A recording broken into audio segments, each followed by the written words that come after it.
Je me présente, je suis Jean-Luc Omelio, je travaille au marketing de W4 et je vais être assisté lors de ce webinaire par Fabrice Muller. Bonjour. Donc une petite présentation très courte initialement, qui va être, après on va vite enchaîner sur une présentation globale du produit très haut niveau et très rapidement je vais passer la main à Fabrice pour qu'il nous montre directement les outils et le moteur d'exécution BPMN.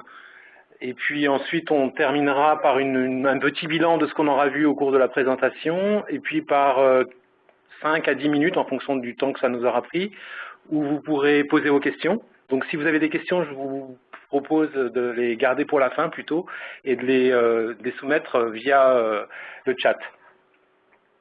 Donc nous, W4, qui nous sommes, donc certains d'entre vous nous connaissent bien sûr, donc nous sommes actifs notamment dans des organisations de standardisation de promotion des logiciels, donc c'est ce qui nous donne notamment une certaine légitimité pour parler de BPM. Donc on peut notamment citer l'OMG, où nous intervenons notamment autour des sujets BPMN plus particulièrement. Nous sommes aussi membres de la WFMC, qui est la Workflow Management Coalition, ainsi que d'un certain nombre d'autres associations comme l'AFDEL, l'OSEO, PMUP, ou bien l'association des pilotes de processus. On intervient aussi au niveau de projets européens. Donc l'idée c'est de faire du networking avec des acteurs qui sont innovants dans différents secteurs. Donc notamment les projets dont il est question ici, Surface, Serenoa, USI XML, ce sont plus des projets qui tournent autour de tout ce qui est interface graphique, qui est aussi interface graphique ou IHM, qui est aussi un de nos savoir-faire principaux chez W4. Donc nous sommes éditeurs de logiciels depuis maintenant plus de 15 ans, donc c'est 17 ans même. Ce qui nous caractérise, c'est notamment un fort investissement en matière de R&D. Il faut savoir qu'on réinvestit chaque année à peu près 30% de notre chiffre d'affaires dans notre R&D, ce qui est significativement supérieur à la moyenne des éditeurs de logiciels, cette moyenne tournant autour de 15% d'habitude. Donc depuis 17 ans, on a eu l'occasion de mettre plusieurs milliers d'applications en opération et on a estimé qu'il y avait à peu près 1 million d'utilisateurs finaux qui, de manière directe ou indirecte, avaient utilisé nos outils depuis que nous sommes acteurs dans ce domaine. On compte à ce jour plus de 300 clients en France et à l'international. Donc vous voyez une carte du monde là, avec des points où nous avons notamment de l'activité. On est surtout en France, mais aussi au Moyen-Orient, un peu en Afrique et un petit peu en Amérique du Nord également. Vous voyez au travers de cette slide qu'on est très segmenté. Il n'y a pas de secteur prédominant en fait dans les gens qui utilisent nos logiciels. On est présent autant dans le secteur public, donc que dans la banque et dans la finance de l'assurance, où on pourrait citer un certain nombre d'acteurs, comme AXA ou comme la Barclays, dans le secteur de l'industrie, de la chimie et de la pharmacie, donc avec notamment un client récent qui est LFB, puis avec des gens comme Novartis et Sanofi, dans le secteur du manufacturing, donc avec Siemens, Airbus, dans le secteur du transport, des télécoms avec notamment SFR, Virgin, Orange, de la distribution avec Maison du Monde et puis Système U, ou encore dans le secteur de la défense et de la sécurité avec EADS, avec Cassidian, avec des CNS, avec Thales Alenia Space. Donc voilà pour un bref panorama de nos clients. Et donc aujourd'hui, nous allons vous parler de notre nouvelle offre qui a vu le jour dans le cadre de la V9 de W4. Donc nous avons lancé cette offre, nous l'avons annoncée plutôt au mois de novembre. Donc certains d'entre vous ont peut-être assisté à ce webinaire de lancement de l'offre W4 V9, lors de laquelle en fait on a présenté cet écosystème qui s'affiche là sous vos yeux et dans laquelle on a décrit en fait tout un espace collaboratif qui est centré autour d'un produit qui s'appelle W4 Store, qui est destiné à devenir un véritable canal de communication entre des technologies, des services, dans lequel les gens vont pouvoir contribuer en fonction de leur expertise. Donc ça peut être de l'expertise technique, de l'expertise métier. Et puis on va pouvoir donc trouver dans ce store des briques techniques. Et bien sûr, des partenaires et puis des communautés publiques et privées vont pouvoir compléter ce store pour pouvoir, au fur et à mesure, le faire grandir en qualité et en diversité. Donc aujourd'hui, on va plutôt s'intéresser à l'aspect technologie. Donc vous voyez qu'il y a quatre produits en fait qui font partie du portfolio de notre offre V9, et donc aujourd'hui on va s'intéresser plus particulièrement à notre offre qui s'appelle W4 BPMN+.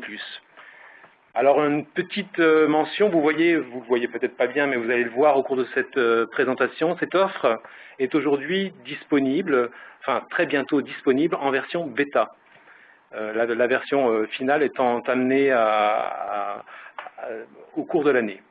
Elle sera en fait réalisée cette année, sans doute, voilà, à peu près à la moitié de l'année 2014.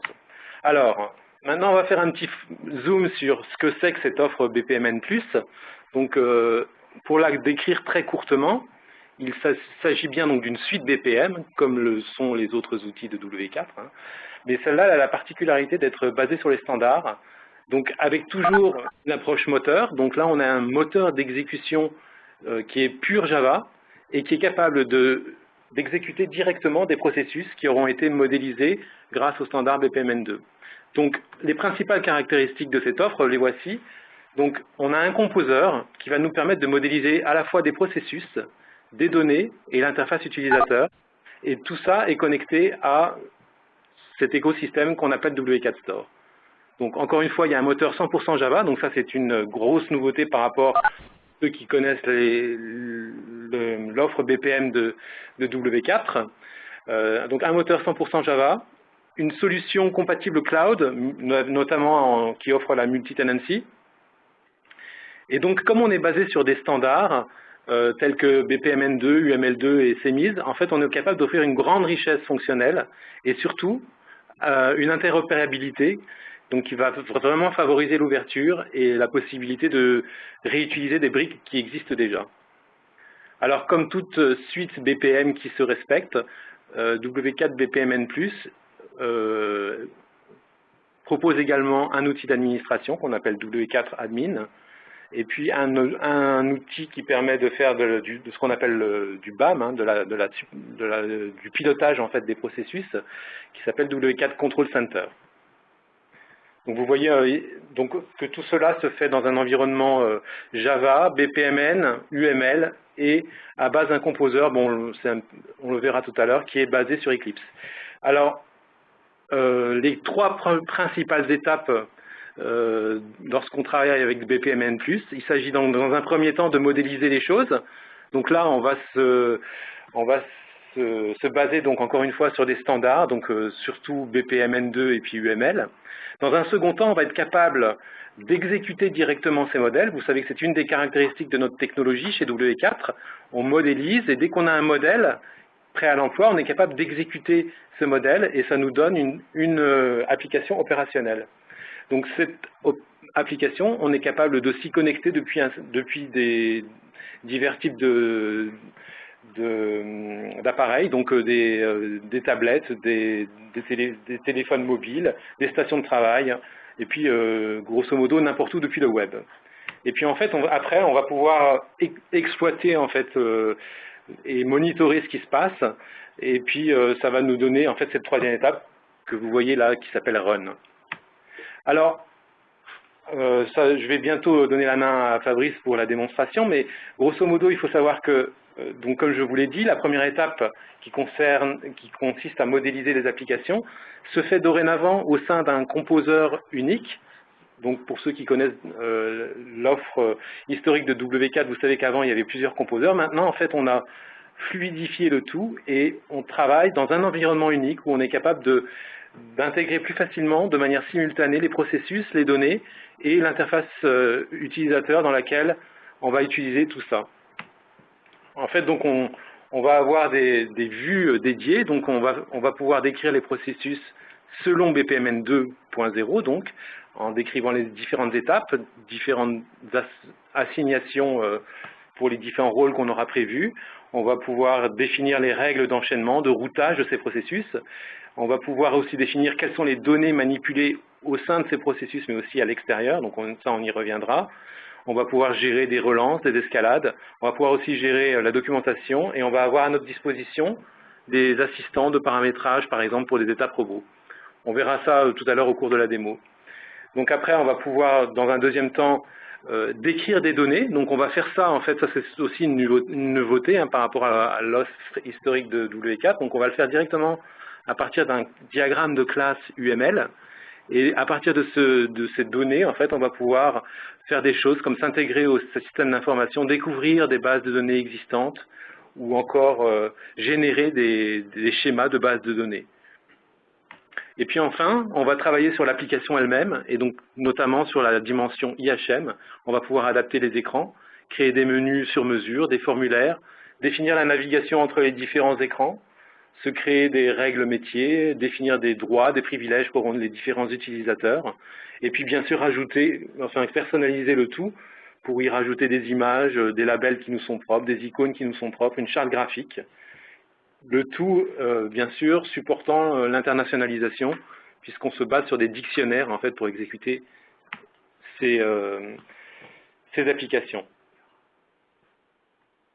notamment donc l'arabe. Ensuite, donc on va pouvoir itérer et affiner le résultat au fur et à mesure, puisque chaque fois qu'on a un modèle, eh bien on peut exécuter, voir le résultat, et donc tout de suite enchaîner pour affiner le tout. Alors, on va donc passer à la démonstration. Donc, avant de passer vraiment la main à Fabrice, donc je vous le disais tout à l'heure, donc modéliser, exécuter, en fait, ça c'est vraiment le modo de W4. Hein. On rajoute ici une étape qui est réutilisée et en fait, ça va tout de suite vous apparaître au cours de la démonstration. On va réutiliser des composants qu'on va chercher sur le catalogue en ligne qui s'appelle W4 Store, donc. Et puis après, on va utiliser le composeur, et le composeur va permettre aussi, donc une fois qu'on aura un modèle dans une version à peu près stable, d'invoquer le moteur BPMN pour utiliser, donc, pour voir ce que donne en fait l'application opérationnelle correspondant à notre modèle. Donc voilà, je vais tout de suite passer la main à Fabrice. Et puis, moi, je reprendrai la main pour conclure et pour faire un bilan et pour reprendre vos questions à la fin. Alors, je pense qu'on aura l'occasion de de s'échanger pendant le temps de la démo, le but étant d'être le plus communicatif possible. Je vais tout de suite basculer dans ce qui, en général, peut faire peur aux gens qui arrivent, c'est-à-dire une page blanche. Donc là, à l'heure actuelle, je suis dans le composeur que je viens d'ouvrir. L'objectif, c'est de commencer une application. Et pour ça, évidemment, c'est de partir au plus vite de cette page blanche pour arriver à manipuler quelque chose. Donc par exemple, Fabrice, oui, est-ce que tu as une thématique particulière? Par exemple, bon, c'est un sujet un peu classique dans le domaine du BPM, mais par exemple, est-ce qu'on pourrait partir d'une demande d'achat? Alors, prenons acte, cherchons quelque chose comme une demande d'achat. Donc vous avez remarqué que j'ai cliqué sur importer depuis le store. Donc je vais rechercher par un mot-clé qui est le plus basique, je pense, dans la situation actuelle des achats. Donc Fabrice, si je comprends bien, là tu es connecté directement depuis l'outil BP, donc le composeur W4, au travers duquel tu as une visibilité sur le store, c'est voilà, ça, hein? Exactement. Directement dans le produit, j'ai accès finalement au tout le contenu du store. Sur achat, on voit qu'on a déjà 4 possibilités qui ont été déposées dans le store. Moi, je vais en prendre une autre. Et il se trouve qu'il y a un individu qui s'appelle Fabrice Muller, par le plus grand des hasards, qui a déjà déposé une application. Et je vais plutôt m'appuyer, on va déjà voir ce qu'il y a à l'intérieur. Hein. Si je vais consulter les quelques informations qui ont été disponibles, je retrouve un process, apparemment, en description. Pas qu'un process, 2, 3, il y a quand même quelque chose là-dedans, il y a aussi des données, donc quelques écrans. Je vais partir sur ce principe-là, une fois que j'ai lu tout ça, que c'est cet élément-là que je souhaite, sur lequel je souhaite travailler et personnaliser.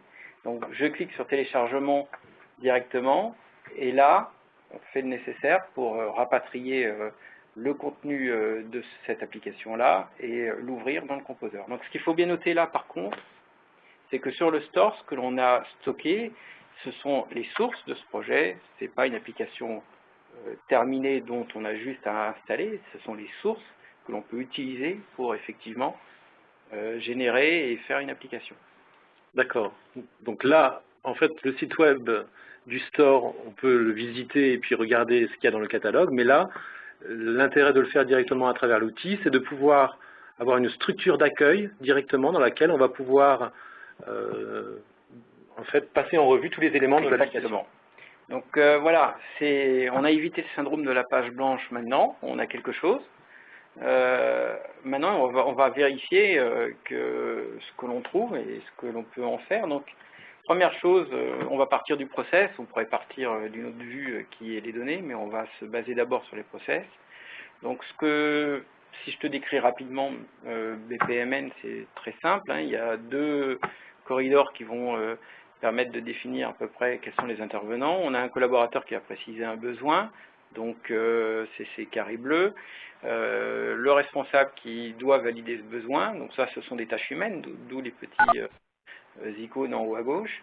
Et puis à l'issue de la validation de besoin, il y a une décision, est-ce que le besoin est refusé, est-ce qu'il est accepté? S'il est accepté, on va créer un bon de commande et puis manifestement informer le collaborateur, en gros, qu'on a accepté la chose.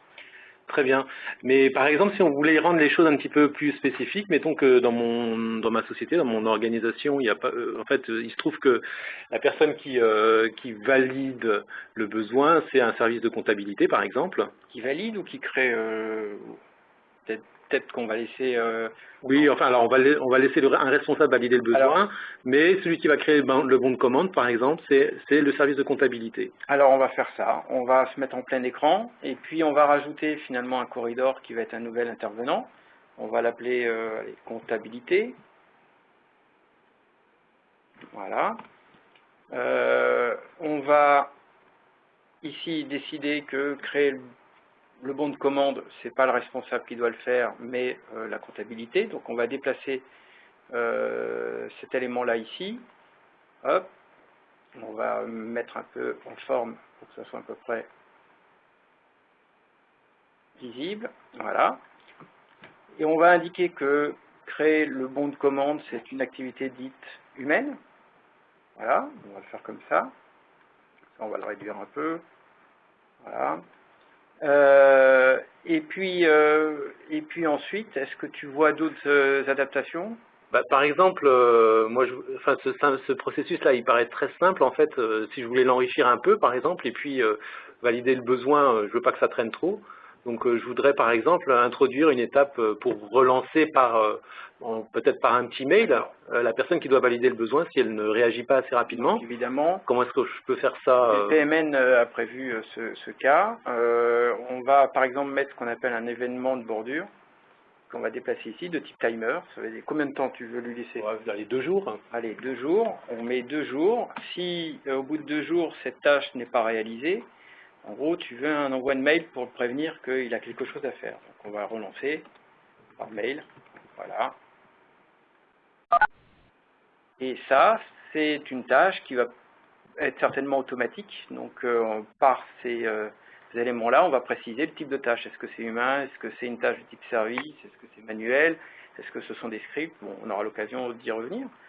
Mais on vient de préciser là, en gros, qu'il y a une action à réaliser. Alors, on a un process qui peut peut-être correspondre à ton besoin. C'est purement descriptif en l'état. Si on a la volonté de vouloir l'exécuter derrière, on va devoir renseigner des éléments supplémentaires, dont un que sont les données. Typiquement, là, on n'en voit aucune nulle part. Effectivement, oui. Donc, on va dire que préciser besoin va, entre guillemets, produire une donnée de type besoin, enfin une donnée besoin, et que ce besoin-là, on va en avoir besoin pour le valider. Voilà. Donc, on va faire ça comme ça. On va aussi remarquer que s'il y a une décision ici, on va bien devoir s'appuyer sur quelque chose pour décider si on va à droite ou à gauche, enfin plutôt en bas ou en haut. Donc on va créer aussi une donnée de type décision. Voilà. Et puis, valider le besoin, on peut imaginer que l'on va avoir besoin d'une commande et qu'on va avoir une commande électronique qui va contenir les informations qu'on souhaite. Alors la norme aussi a pensé à certaines choses, c'est-à-dire à distinguer des données qui sont de type qui vont vivre qu'avec le process, de données qui sont en dehors du process et qui survivront au process, c'est ce qu'on appelle des dépôts de données, et qui sont représentés d'une manière différente. Donc là, en l'occurrence, on va avoir une commande, voilà, qui survivra au process. On aura besoin de cette commande pour créer le bon de commande, et on en aura aussi besoin, bon, peut-être pas, on n'aura pas besoin d'autre chose. Créer le bon de commande, ça sous-entend aussi qu'on va produire une donnée. Donc on va imaginer un bon de commande, typiquement. Voilà. Et qu'on s'en servira. Tu souhaites t'en servir quelque part? Je me dis qu'en tant qu'initiateur, par exemple, d'une demande d'achat, moi, ce serait peut-être pas mal qu'en fin de compte, effectivement, je reçoive un avertissement comme quoi ça a bien été traité, peut-être encore un email, et que je reçoive, pourquoi pas, directement toutes les informations qui correspondent à cette commande, comme un document attaché dans un email. D'accord. Donc l'idée, on va se dire que c'est le collaborateur, c'est une petite entreprise, c'est le collaborateur qui reçoit le mail, qui reçoit le bon de commande et qui fait le nécessaire. Très bien. Donc voilà, c'est ce que je viens d'évoquer. Toujours la même réflexion, est-ce que c'est quelque chose qui doit survivre au process ou pas? On va dire oui. Donc je vais en faire un dépôt de source, un dépôt de données, pardon. Ceci fait, en gros, on a fait à peu près le besoin fonctionnel. Maintenant, on souhaiterait pouvoir peut-être jouer avec. Et là, on rentre dans une autre dimension qui est que pour pouvoir exécuter un process, les informations descriptives ici sont peut-être pas suffisantes. Donc, pour pouvoir aller plus loin, on va juste indiquer que ce processus a vocation d'être exécuté. Et donc, pour ça, on va trouver les propriétés de ce process-là et on va indiquer qu'il aura vocation d'être exécuté. Tout ça, c'est conforme au standard, hein, c'est le standard qui le définit, c'est pas nous. Jusque-là, on est en termes de dessin complètement standard et en termes de stockage, à l'identique, on respecte le BPMN2 complètement. Maintenant qu'on a fait ça, on va pouvoir demander au système qu'est-ce qu'il reste à faire pour pouvoir l'envoyer sur un serveur et l'exécuter. Et là, il va être un peu plus, on va dire, abrupt, parce qu'il va me dire il y a quand même pas mal d'erreurs à traiter techniquement pour être capable de faire en sorte que ce système soit exécutable. Alors si on double-clique sur une erreur, on nous amène vers l'objet qui est à l'origine de cette erreur. Pour les gens qui connaissent déjà assez bien le produit, ça va aller très vite. Là, en l'occurrence, ce qu'il y a lieu de constater, c'est que toutes les erreurs sont sur les types de données qu'on ne connaît pas. On n'a nulle part décrit ce qu'il y avait derrière ces données. Donc c'est ce que je vais faire là. Je vais aller dans ce qu'on appelle ces données-là et on va typer ces données. Donc un besoin est de quel type? Bon, on va indiquer qu'un besoin, il se trouve que dans le modèle que j'ai téléchargé, il y avait déjà des types définis. Un type besoin, c'est un objet de type string, donc une chaîne de caractères. Une décision, je pressens fortement que ça va être un booléen, vrai ou faux, c'est le cas. On va avoir le bon de commande. Alors lui, il est peut-être un peu différent dans le sens où un bon de commande, c'est certainement un document qui va être stocké en GED. Donc il est déjà aussi prédéfini ici, et là on indique qu'on utilise une extension qui va permettre de définir cette donnée comme une donnée en GED. On verra à l'exécution ce que ça donne. On peut en définir autant, et un document en GED pour nous, c'est un document physique avec des métadonnées associées, etc. etc. Donc là, on a fait l'élément, et il nous reste finalement la commande. La commande est de quel type? Eh bien, on a un objet de type commande, qui lui-même est aussi une extension, qui est une donnée complexe.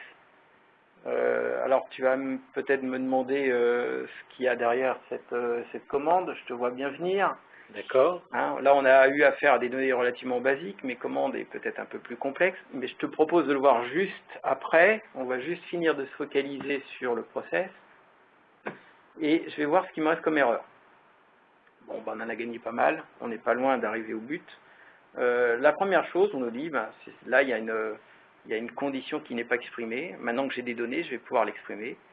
Donc je vais aller dans mes conditions ici, et on a un système qui va éviter de la programmation, qui est un langage d'expression, qui va nous permettre de dire, sur un process, je recherche, il y a un petit écho, je recherche les données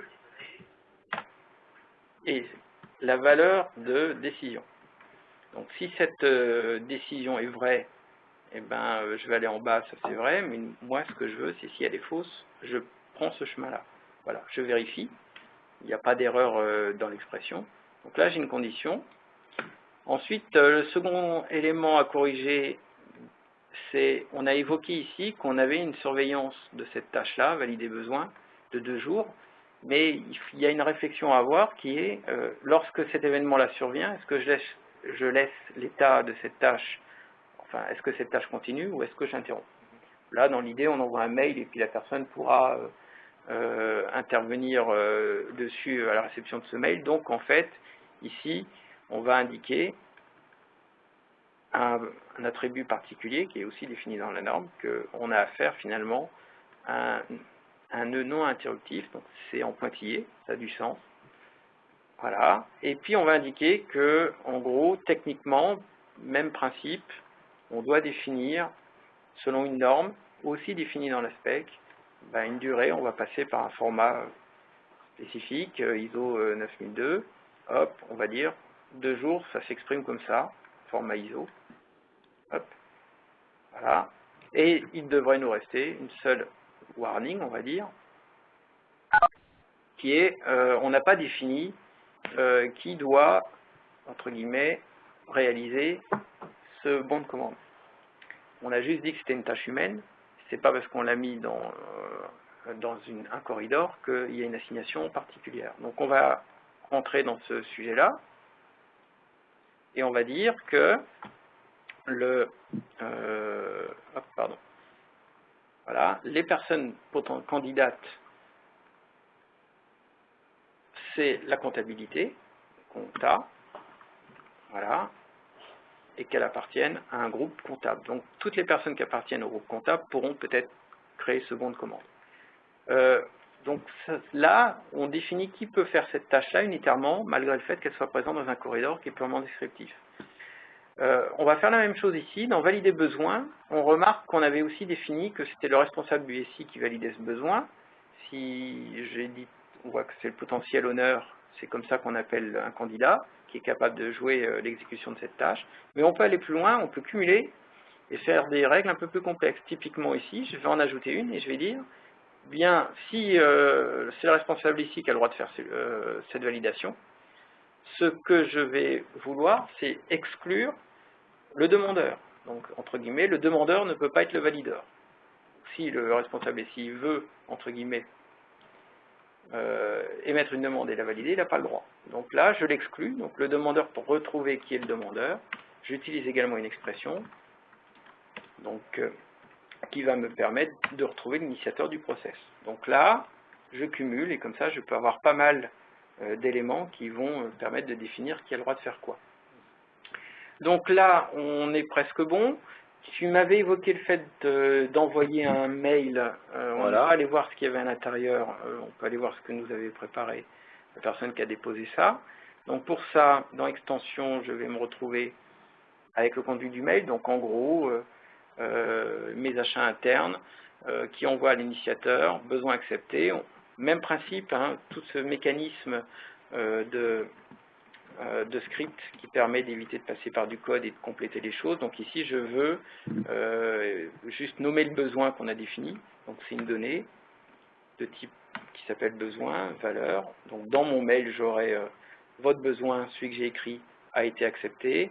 Puis on peut aller plus loin et se dire, effectivement, je vais ajouter également une donnée dans le mail qui est le bon de commande puisque je l'ai placé tout à l'heure. Donc il sera en pièce jointe de mon mail. Voilà. Hop. Là, j'ai amélioré le template de mail. Alors évidemment, hein, on peut faire des choses bien plus complexes que ça. Hein. Voilà. Et il nous reste aussi relancer par mail. On n'a pas défini qui devait le faire. Donc ça, c'est un mail à envoyer pour avertir quelqu'un qu'il n'a pas fait, entre guillemets, son travail, si je comprends bien. Donc on va définir qu'on fait appel un service particulier qui est SendMail. On a un qui génère des documents directement. Donc là, on appelle un service spécifique technique qui s'appellera envoi de mail. Et puis, on va lui ajouter le corps du mail. Donc, on va dire que l'application, c'est mes achats internes. Voilà, c'est l'émetteur du mail. On va respecter la casse. Et on va l'envoyer. Bon, pour l'instant, on va dire qu'on nomme une personne, mais évidemment, en réel, jamais, au grand jamais, on met des noms directs dans une modélisation. Là, c'est pour aller vite et on va faire alerte. Vous avez une validation à faire.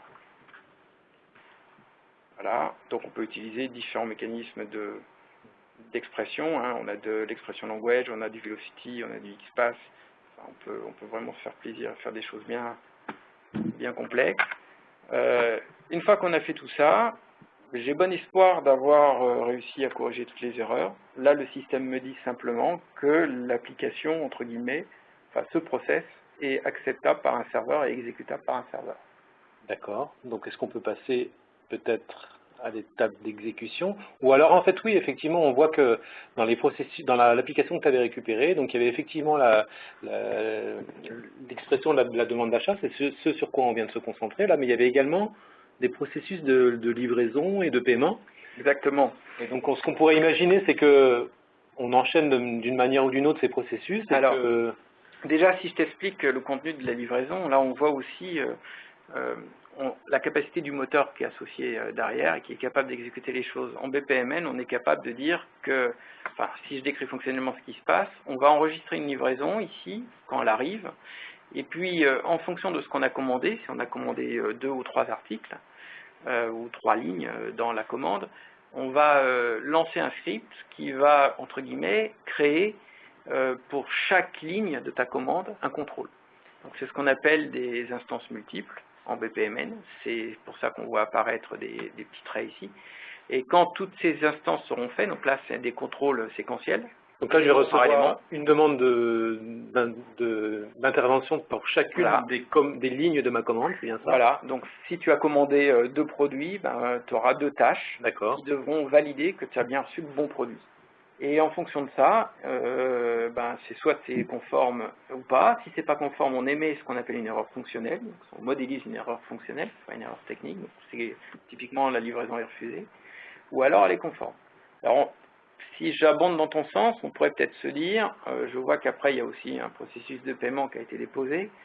Il serait peut-être intéressant de se dire que lorsqu'on a validé la livraison, on enchaîne le paiement. Voilà. Donc pour ça, on va aussi s'appuyer sur un mécanisme que BPMN propose, ça s'appelle les signaux. On va créer un signal et ici, on va en plus profiter de ce signal-là pour lui dire, ben, communique finalement une donnée dans ce signal qui est la commande. Donc voilà. Donc ici, j'émets un signal qui contient la commande. On a quelques informations pour les rendre, entre guillemets, opérationnels, qui est de définir le type de signal, donc un signal de type paiement, voilà. Et côté paiement, je vais faire l'inverse, je vais dire je reçois ce signal, voilà, j'indique qu'il est de type paiement, et donc ce signal-là, normalement, il reçoit à l'intérieur une commande, voilà. Et cette commande-là, je vais en avoir besoin pour enregistrer la facture, et je vais en avoir besoin pour valider la facture. Donc là, j'ai fait en sorte que la livraison puisse communiquer avec le paiement en passant des infos. Il y a d'autres méthodes pour le faire. Dans BPMN, on sait les faire aussi. Ça, c'est une version, entre guillemets, la plus simple possible. Voilà. Pour m'assurer que je n'ai pas fait de bêtises, je continue à valider. Je vois que je n'ai pas d'erreurs qui apparaissent. Donc, en l'état, on peut considérer que ce process est tout à fait exploitable.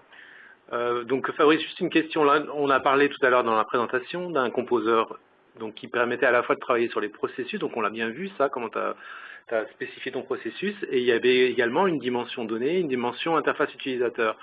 Alors, je vous dis tout de suite qu'on ne va pas avoir le temps de rentrer en détail dans ces dimensions-là, notamment parce que ce sera l'objet d'un prochain webinaire auquel vous pourrez également vous inscrire en courant janvier.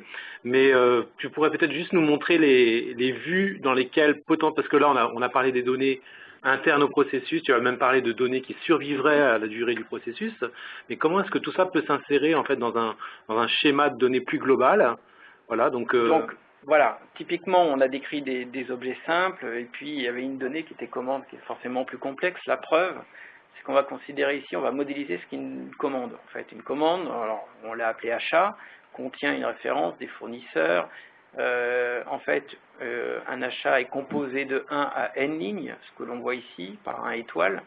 et une ligne est elle-même liée avec des articles et puis des fournisseurs. C'est-à-dire qu'en gros, on commande pour un fournisseur donné des articles donnés. Voilà. Et tout ça est lié à un budget. Donc la petite donnée qui est au départ ici est une commande et qui paraît finalement pas si compliquée au départ. Quand on va aller voir à l'intérieur ce qu'il y a, eh ben on a modélisé, enfin la personne qui avait déposé dans le store avait modélisé ce qu'était cette demande. Donc c'est un diagramme de classe UML ici. C'est un diagramme de classe UML complètement. On pourrait étendre, j'imagine. On peut étendre et sur lesquels on peut ajouter des classes et autres. Donc comme tu le disais, on ne va pas rentrer dans le sujet, mais évidemment c'est une vue logique qu'on voit ici, pas physique, hein, bien logique.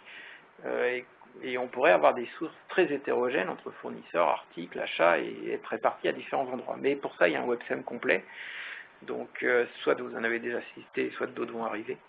Mais voilà, on ne va pas s'étendre plus sur le sujet. Ceci dit, si maintenant vous avez la volonté de savoir ce qu'il y a visuellement derrière une demande d'achat, on va l'ouvrir dans le formulaire. La dimension IHM. Alors évidemment, c'est ici qu'il faut le faire. Voilà. Et on se retrouve donc avec la vue de ce qui est une demande. Alors, elle est positionnée comme ça. On a quelques possibilités pour effectivement faire en sorte que on joue sur la forme et l'affichage de la donnée elle-même. Si on veut vraiment avoir un aperçu direct, on peut le lancer d'ailleurs en swing et voir comment cet écran qui représente la donnée, entre guillemets, va être produite. Voilà, donc là on a une petite vue qui représente la donnée. Donc là on a invoqué en fait le moteur, le service, plus particulièrement le service de données du moteur. Voilà. Et en fait à l'exécution, on voit à quoi ressemble l'interface graphique. Voilà. Donc, mais là on n'est pas connecté au processus en fait. Là on est connecté nulle part. Là c'est juste l'accès aux données, la manipulation des données qui sont à l'extérieur, qui survivent au process, qui sont dehors. Et qui potentiellement bien sûr peuvent être connectés à des sources d'informations qu'on serait capable de découvrir, etc. Donc ça encore une fois je pense qu'on on passera du temps. Exactement, ça c'est toute la partie données IHM, mais on ne va pas y passer beaucoup plus de temps tout de suite. Donc voilà, donc en gros, si je reviens, on a mon process qui référence bien cette commande-là. Je souhaite maintenant l'envoyer sur un serveur, j'ai tous les éléments. Donc je vais l'envoyer sur mon serveur BPM. Pardon. Et ce que l'on voit, c'est que mon serveur va recevoir ce process-là en détectant qu'il n'existe pas auparavant, d'où il me propose une création. Il va me demander ce que je crée, on va partir sur le principe qu'on crée tous les éléments nécessaires côté processus. On va activer aussi tout de suite ce processus parce qu'on va vouloir jouer avec. On pourrait le faire plus tard et on va publier les données qui vont permettre au process d'aller accéder aux données. Donc, hop, on accepte cet envoi-là. Et en gros, là, on a un process qui est parti sur le serveur de workflow d'exécution, qui connaît les données qu'il aura à manipuler.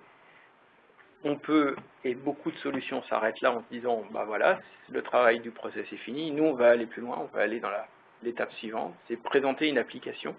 On pourrait aller jouer avec l'administration que tu as évoquée. Mais ce qu'on veut faire là, en l'occurrence, et vu le temps qui nous reste, c'est on va créer directement l'application qui va jouer avec. Donc là, on rentre dans une troisième phase, qui est la découverte et la création des objets qui vont être nécessaires à mon application. Hop. Donc, on va découvrir ce processus-là. Donc, c'est une action supplémentaire, mais pas nécessaire.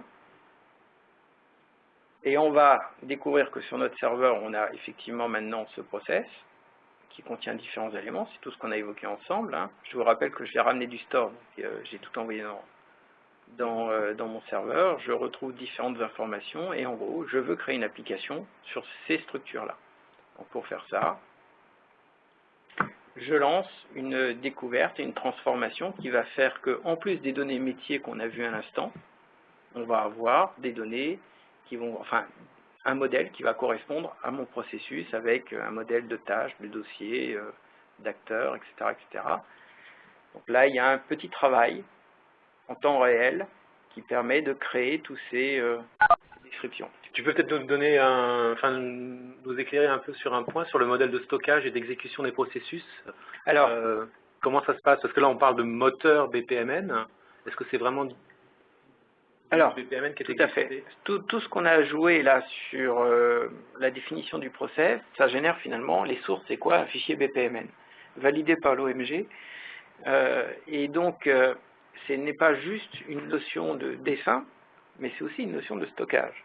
Et c'est exactement ce stockage-là et qui va être exécuté par le moteur. Il n'y a pas de transformation, comme d'autres pourraient le faire, BPEL ou autre. On est purement sur ce fichier-là, ce qui facilite grandement les allers-retours avec le serveur et les modifications avec le serveur.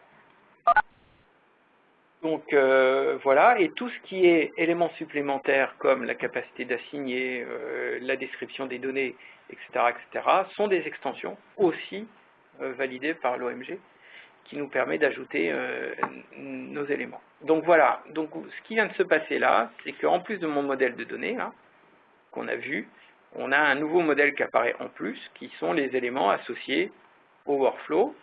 Donc je vais enlever ces liens pour ne pas vous faire peur. Et ici, on retrouve finalement toutes les étapes workflow. Ce sont les écrans associés aux tâches qui utilisent ces données-là. Donc je souhaite en modifier deux, tout dire. Il faut que je retrouve. Donc déjà, je vais avoir une tâche qui s'appelle contrôler article que je souhaite modifier. Je vais l'ouvrir dans mon éditeur graphique, évidemment. Hop, voilà. Et je vais cacher cet élément-là. Vous comprendrez au moment de l'exécution, je vous montrerai pourquoi je fais ça. Et puis, je vais faire pareil, j'ai une autre qui m'intéresse, c'est enregistrer livraison. Je cherche enregistrer livraison, que voici.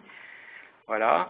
Et cette donnée-là, je ne souhaite pas qu'elle soit apparente dans le formulaire, mais qu'elle soit juste listée, parce que je vais vouloir faire une association au moment de l'exécution. Voilà, je fais rien d'autre, je touche à rien d'autre. Donc ces éléments-là sont les données que manipule mon application, et ces éléments en dessous, là, sont finalement les données associées au workflow. Si j'exécute ça... Donc là, on va invoquer le moteur qui va exécuter directement, qui va prendre la main et qui va être alimenté par le modèle qu'on vient de créer. Voilà. Donc là, en fait, ce qui se passe, c'est que on n'a que des sources XML, finalement, ici, et on les a envoyées d'un côté sur le serveur et de l'autre côté sur le moteur d'application. Et là, je demande juste de concevoir, finalement, une application web qui va finalement faire... qui va arrêter mon serveur de Tomcat, qui va le relancer, donc ça prend un petit temps. On déploie là une archive web quelque part, exactement. On met là où il faut, on démarre après, on redémarre le serveur web, donc Tomcat ici, et puis après on va, j'imagine, jouer avec l'application. Enchaîner sur un navigateur, voilà, donc qui est Chrome ici, et on va pointer sur une URL qui correspond à l'application sur laquelle je travaille. Voilà. Alors, ça va être automatisé. Je me suis fait avoir, c'est l'effet démo. Évidemment, vous avez une page blanche parce que j'ai oublié que mon Tomcat était en JDK différent de ma machine. Donc, désolé, c'est le seul écran technique qui restait de Eclipse. Ben, vous y aurez droit. Donc, je vais juste indiquer que mon Tomcat est en Java 1.6. Voilà. Et je m'excuse pour ce petit temps. Il va falloir meubler. Non, mais c'est la Voilà, donc il en fallait un, mais vous allez voir que on va s'en sortir. Comme quoi, c'est une vraie application derrière. Hein. C'est pas des choses qui ont été... c'est pas triché. On génère en réel et tout ce qu'on montre là est du réel. Donc voilà, si tu pouvais réexpliquer ce qui se passait exactement, non, je plaisante. Non, mais par contre, il y a une petite question qu'on peut se poser là, c'est par rapport au template de mail, par exemple, que tu nous as montré tout à l'heure. On pourrait imaginer avoir des templates autres que ceux tout simples que tu nous as montrés. Oui, c'est évidemment ce qui est souvent demandé, c'est des templates HTML. Voilà, HTML par exemple. Évidemment, on peut associer des fichiers HTML déjà existants et puis les parser pour les remplacer par des éléments. Bon voilà, j'ai relancé mon application et avec le bonne version de JDK, ça marche mieux. Donc juste Fabrice, là tu vas t'authentifier en utilisant un acteur. Donc cet acteur, il a été déclaré en utilisant l'outil d'admin qu'on n'a pas eu le temps de voir aujourd'hui, mais mais qui permet en fait d'assigner un certain nombre d'acteurs à des rôles qu'on aura prévus. C'est ça. Donc effectivement, il y a déjà un référentiel d'activation. Je me connecte à mon application, c'est brut de fonderie, donc on a tous les menus qui apparaissent. Évidemment, dans l'exploitation, on cachera certainement des choses en fonction des droits de l'utilisateur. Là, ce qu'on va faire, c'est que Daniel a un ordi ou a besoin pour son équipe. Allez, on va dire 2 ordis. Voilà, 2 ordis. Puis en plus, il a envie du Dell. Voilà, donc on voit ici dans l'interface, finalement, c'est la première tâche et d'émettre un besoin. La preuve, si on regarde le suivi graphique, on va bien constater qu'on est dans cette première tâche qu'on a définie ensemble. Et donc, il veut 2 ordis et on a une file d'Ariane ici. Et lorsqu'on clique dessus, on sait qui a émis la chose. D'accord, voilà. Qui rend visible à tous voilà. le processus au fur et à mesure qui se déroule. C'est moins contraignant que toute la vision graphique qui peut paraître technique. Donc voilà, Daniel a émis sa demande. Il se trouve que Fabrice, lui, a le rôle responsable et va se connecter et va retrouver finalement sa validation de besoin. Donc, il va vouloir la traiter. Voilà. Et ici, on se retrouve donc avec sa décision qu'on a présentée en type comme ça, vrai ou faux. Donc oui, allez, il accepte. 2 ordis, il va accepter ça. On va se créer une référence, alors je ne sais pas ce qu'elle peut être, hein, on peut mettre des règles et autres. Il a demandé un ordi Dell, il se trouve qu'on l'a dans nos fournisseurs.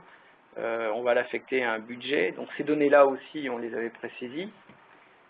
Hop, et puis on va prendre quoi? Donc 2 ordis. On va prendre un D630, et puis on va prendre un D640. Et puis comme on l'aime bien, allez, à la rigueur, on va en mettre 2. Voilà. Comme ça, on lui en achète 3. J'en demande 2, on en achète 3, on est plutôt sympathique. Toujours les mêmes possibilités, hein. On est en workflow, on peut sauvegarder et pas transmettre la suite parce qu'on n'est pas sûr de notre coût ou valider. Donc là, on va plutôt valider. Hop, et la personne qui doit intervenir derrière, c'est celle que tu m'as fait rajouter, la compta. Donc j'ai mis Chris. Compta, d'accord. Voilà. Et Chris se retrouve finalement avec créer le bon de commande. Si on regarde, on fait traiter, voilà, on retrouve ce qu'on a saisi, hein, donc on nous a demandé 2 ordis, et Chris doit saisir le bon de commande, donc on va admettre que c'est un document qui a été produit, on va l'appeler bon de commande 16h51, voilà, hop, tout ça c'est des champs qui sont pré-remplis, encore une fois c'est une donnée brute de fonderie qui convient d'adapter après avec le temps. Donc on va se prendre, on va dire quoi, quelques pièces, c'est un bon de commande, on va se prendre, voilà, celui-ci. Donc c'est un PDF que je rajoute, voilà, et puis le fournisseur c'est Dell. Donc ça, c'est les métadonnées associées à un document type GED, celui que je t'évoquais tout à l'heure. Je valide. Et si je veux aller lire ce document-là, en cliquant dessus, voilà, s'il y avait plusieurs parties et autres, on le verrait. Donc on a les métadonnées ici, on a le document, c'est un objet particulier. Voilà, une fois qu'on a tout ça, on valide. Et de mémoire, derrière, par un mail que je viens de recevoir à l'instant, si je vais à l'intérieur, le voici, courrier besoin accepté, 16h52, on n'a pas triché, on a dedans une pièce jointe, et si je l'ouvre, voilà, j'ai bien l'élément qui a été rattaché. Hop, souviens-toi, on avait d'autres processus, maintenant on a envoyé la commande, la commande arrive un jour, la livraison arrive, donc on va lancer un process de réception de livraison. On doit, quand on reçoit la livraison, la rattacher à une commande, donc voilà, c'est celle que je viens de créer, la 1245, et ici on voit qu'on est dans la tâche, là, je sais pas si dit, qu'on est dans la tâche enregistrer livraison. Regardons, le process c'était celui-ci, tu te souviens? On enregistre la livraison, et puis il y a un script qui va ventiler. J'ai commandé 3 ordis, mais 2 lignes, donc je valide. Voilà. Donc là, normalement, il y a un process automatique qui doit fonctionner. Voilà, il est passé. J'ai ma livraison. Si on regarde où on est ici, on enchaîne avec. Il est passé ça. On est ici. On voit que ça clignote. Donc on est sur la variable multiple. OK. On va traiter. Première chose, est-ce que cette première ligne, D630 quantité 1, est conforme? Oui. OK, c'est conforme. Je passe à la suivante. Hop. j'ai toujours cette tâche qui paraît être la même, mais ce n'est pas tout à fait la même. On a avancé. On a avancé. D'ailleurs, on peut le voir. Si je vais dans le suivi graphique, on va voir ici que j'ai 2 instances. Il y en a une qui est déjà terminée et j'en ai encore une en cours. J'en ai bien 2.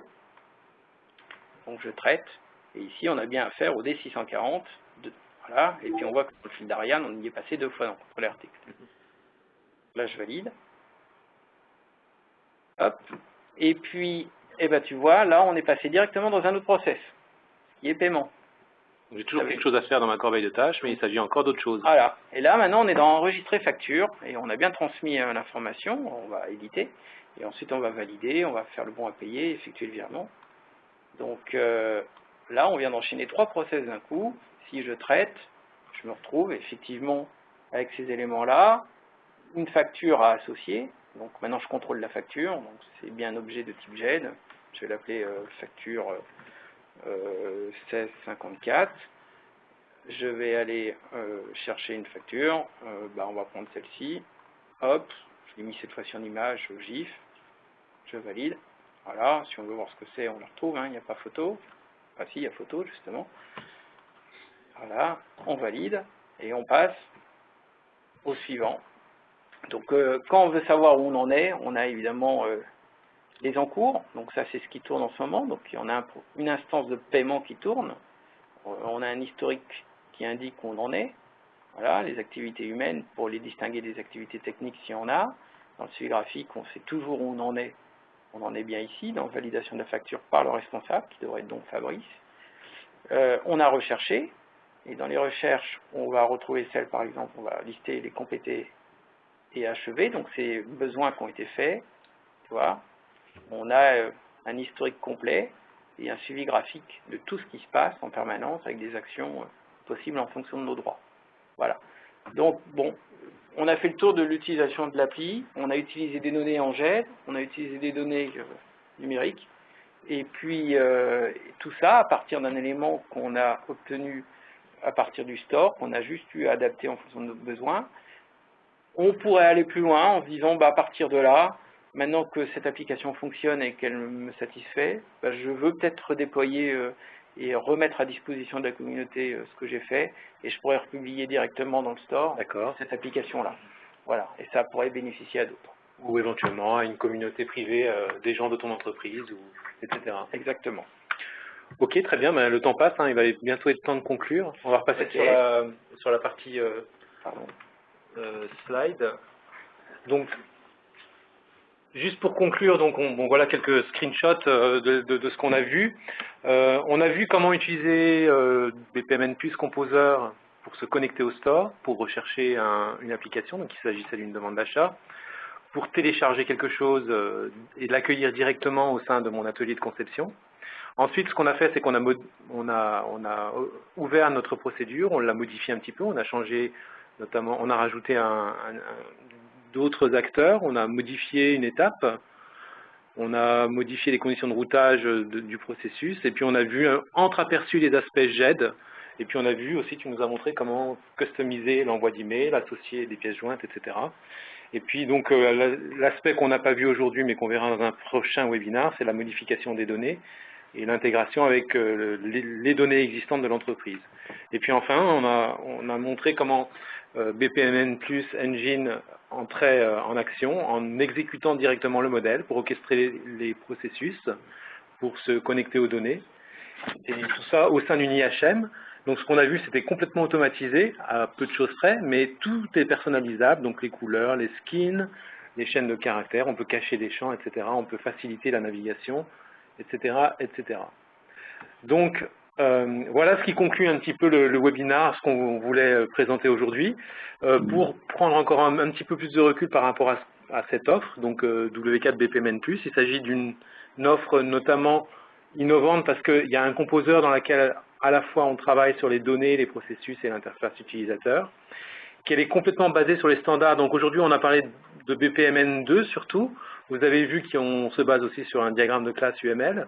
Et puis il y a un autre standard qu'on n'a pas eu le temps d'aborder aujourd'hui qui est CMIS, donc il y a un standard qui provient d'un consortium de standardisation qui s'appelle OASIS, dans lesquels il y a des acteurs comme SAP, Microsoft, ECM, Alfresco, tous ces gens-là, OpenText, oui.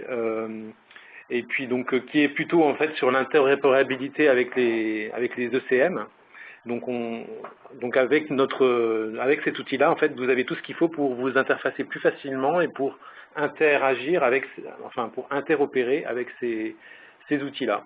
Donc ensuite, je vais pas le redire, mais donc on a eu l'illustration de ce moteur, le tout connecté à Store. Et donc, ce que je voulais vous dire surtout, c'est que donc on a parlé de cette offre, elle est en version bêta. Et cette version bêta sera dans les paniers, elle sera disponible à partir du 15 janvier. Donc, on vous invite à ce moment-là, si vous voulez, à vous rapprocher de nous, d'autant plus qu'on va lancer une campagne de bêta-test.